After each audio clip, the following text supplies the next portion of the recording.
देहरादून में सचिवालय में धामी कैबिनेट की बड़ी बैठक आयोजित की गई और धामी कैबिनेट की बैठक में 12 महत्वपूर्ण फैसले लिए गए हैं। पर्यटन विभाग की ओर से हिमालय कार रैली के आयोजन को भी धामी कैबिनेट में मंजूरी दी गई है और इसके साथ ही उपनल के मामले में समान कार्य समान वेतन अब कट ऑफ डेट से इतर वालों को मंजूरी दी गई है। कारागार नियमावली को लेकर भी धामी कैबिनेट में बड़ा फैसला लिया गया।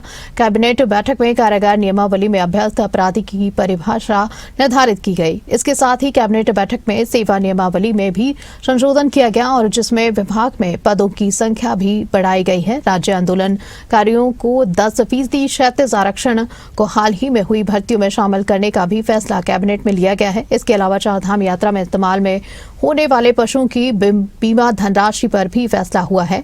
इसके लिए 20% सरकार पैसा देगी और इसमें सरकार 1 करोड़ खर्च करेगी। पशुपालन विभाग में पायलट प्रोजेक्ट के तहत कृत्रिम गर्भधारण की योजना को भी मंजूरी दी गई है।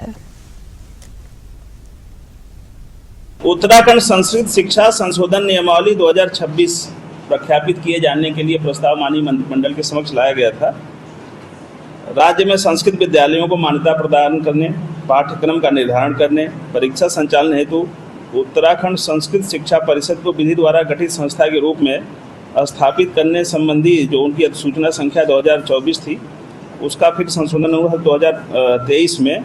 उसमें कुछ संशोधन जो मान्यता प्रदान करने, पाठ्यक्रम निर्धारण और भर्तियों के लिए ले आए थे संस्कृत शिक्षा विभाग की तरफ से, उसको माननीय मंत्रिमंडल द्वारा सहमति प्रदान की गई।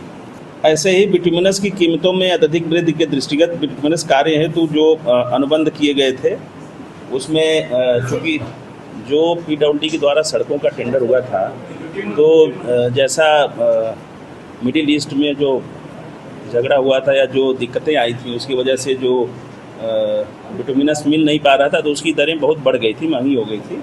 उसके लिए प्रस्ताव आया था और उसमें माननीय मंत्रिमंडल ने कुछ सीमा तक कैप लगाते हुए बढ़ी हुई दरों पर काम कराने के लिए सहमति व्यक्त की है।